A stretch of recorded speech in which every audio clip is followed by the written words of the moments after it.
Congress RJD घुसपैठियों का समर्थन कर रही है। प्रधानमंत्री नरेंद्र मोदी जी की लीडरशिप में भारतीय जनता पार्टी बिहार के हक के साथ और आम जनता के हक के साथ खड़ी हुई है।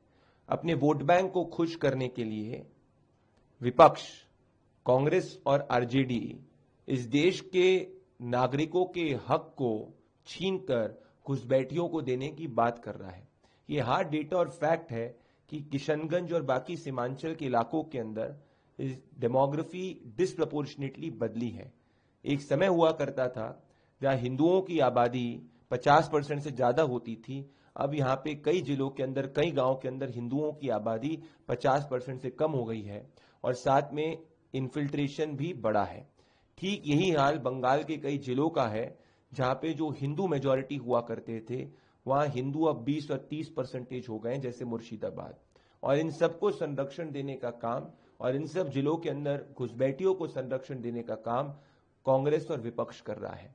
ये देश के मूल धारणा को अगर बचाना है और इस देश के संविधान के पहले 3 अक्षर है we the people of India, इस देश के रिसोर्सेस पर, इस देश के हर संभव अधिकार पर अगर किसी का हक है तो इस देश के नागरिकों का है। ये देश को तय करना है कि क्या देश ये वोट बैंक वाले नेताओं को समर्थन करते हुए या क्या इनका समर्थन करते हुए जो हक भारतीयों का है वो इन वोट बैंक नेताओं के कॉन्स्पिरेसी के तहत घुसपैठियों को देगा। ये देश घुसपैठियों के खिलाफ है। तमाम सुप्रीम कोर्ट और हाई कोर्ट के जजमेंट हैं जिन्होंने ये स्पष्ट करा है कि illegal infiltration is a threat to national security. आज पीड़ा की बात यह है कि इस पर सरकार का साथ देने के बजाय आरजेडी और कांग्रेस अपने वोट बैंक को खुश करने के लिए घुसपैठियों का समर्थन कर रही है। हम इस देश के नागरिकों का हक घुसपैठियों को नहीं लेने देंगे। ईपीएफओ का कल का डेटा आया है जिसमें रिकॉर्ड पिछले महीने से कंपैरिजन में 8.5% से ज्यादा की बढ़ोतरी हुई है और 2 मिलियन से ज्यादा लोगों ने ईपीएफओ में रजिस्टर किया है।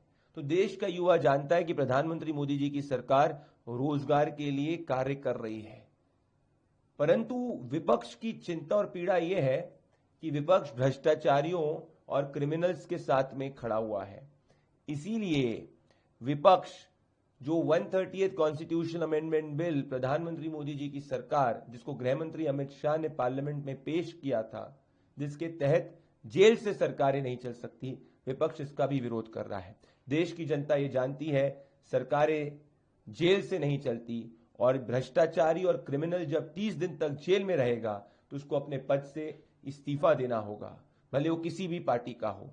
इससे यही स्पष्ट होता है कि हम भ्रष्टाचार मुक्त अभियान में आगे हैं और विपक्ष कांग्रेस आरजेडी भ्रष्टाचारी बचाओ आंदोलन में आगे है।